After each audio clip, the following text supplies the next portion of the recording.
What's happening? This is Kevin Dolan from WagerTalk.com breaking down another big matchup over in the Champions League for the Leg 2 quarterfinals. So let's get into it. First things first, we saw a really interesting first leg encounter last Tuesday between Arsenal and Bayern Munich. You know, a team in Arsenal that have been one of the best performing teams across Europe this season.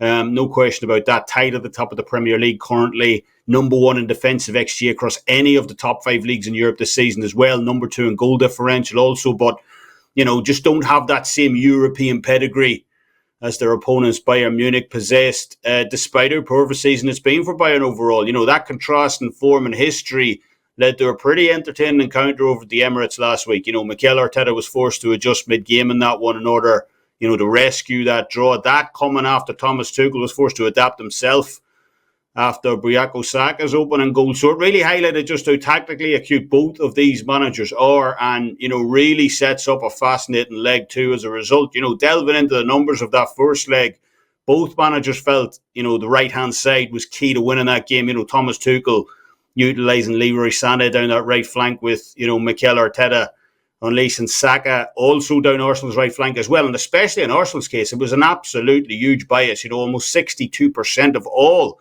Arsenal's attacks inside the final third during that first half took place down that right-hand side. Exactly, you know, where that first goal came from for Arsenal as well before, you know, Alphonso Davies was able to recalibrate a bit and do a much better job of marshalling Saka down that right-hand side in the second half. But the bad news for Bayern ahead of this one is that, you know, Alphonso Davies will be out of this game for Wednesday's leg two. You know, he picked up that third booking of the campaign in that game, which means he'll be sidelined for this one. And that's an absolutely huge blow for the German side ahead of this one. You know, Davies is the only player among that Bayern backline with the pace to effectively counter, you know, a player such as Saka coming forward. And his contributions on the attacking end are pivotal for Bayern as well. So even with the, you know, experienced Rafael Guerreiro likely, you know, coming in to be his replacement for Saka here, that's a huge downgrade for Bayern in this one. You know, just to highlight how important Alphonso Davies is for this Bayern side.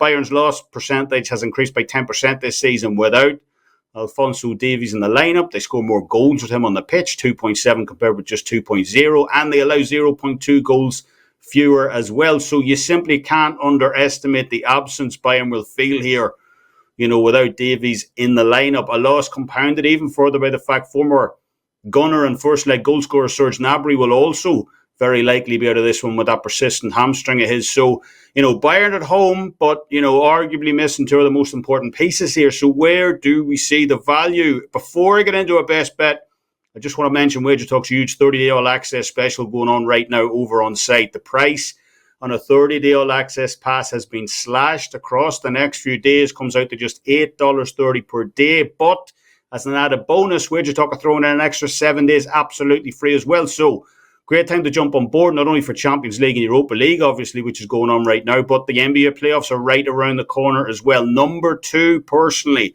in total NBA side profit since 2018. So make sure and lock that in before it expires on Monday, April the 15th at midnight. In terms of a best bet for this game, I'm going to keep it simple here. I'm going to take the outright draw in regulation at plus 256 on Wednesday. You know, Bayern Munich have absolutely smashed Arsenal in both of the last 2 visits to the Allianz Arena in the Champions League by comprehensive 5-1 scorelines as well. I mean, it doesn't get much simpler than that, you know, back-to-back there.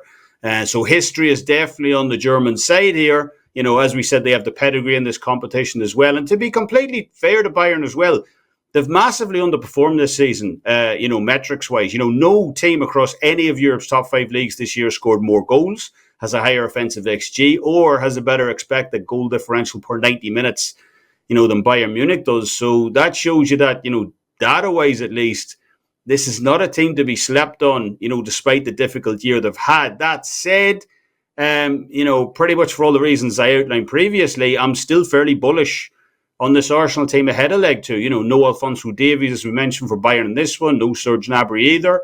Those are absolutely massive losses for the German side ahead of this one, especially Davies. Plus the fact Arteta showed late on in that first leg after bringing on Gabriel Jesus and Leandro Trossard that Bayern looked uncomfortable when being pressed. You know, only 4 teams in the Champions League this season have given away the ball more times inside their own 40-metre line than Bayern have this season. So, you know, I'm expecting Arteta to build on that and perhaps, you know, give Trossard a starting role here, given the fact that he caused the Germans so many problems in that first leg. As bullish as I am on Arsenal, though, they were way too naive, I should say, in dealing with Bayern's direct long balls over the top. They did adapt to that somewhat as the match wore on, but a large part of that was the fact that Bayern sat off them after taking that 2-1 lead. So you just get the feeling if Bayern were to go more front foot heavy here, start pounding Arsenal with that heavy artillery over the top, just as they did after going 1-0 down last week, the Gunners could face immense difficulties here in trying to marshal Bayern up at the back. So it sets up a fascinating leg two overall. I can definitely envision another stalemate taking place here on Wednesday over in Munich. An exact 2-2 scoreline, again, would not surprise me here in the slightest. That's going off at a massive plus 1100 right now. I'll probably be having a little nibble of that myself come game time. But for the purposes of the video, well, I do believe all the tangible factors favour Arsenal ahead of this one. Bayern's absences, the fact Arsenal were able to adapt late on in that game as well. All the intangibles, the history, the underlying expected data, those are with Bayern here. So I'm going to go for another straight draw in this one. As I said, it could well end up 2-2 once again, but I just don't see much separating these two teams on Wednesday night. Cases can be made for either one, and I see this match going all the way into extra time in leg two. So draw for me in regulation, plus 256. That'll be a best bet. Don't forget to like and subscribe to the video if you haven't already done so. And as always, best of luck on all your bets, and thanks for watching.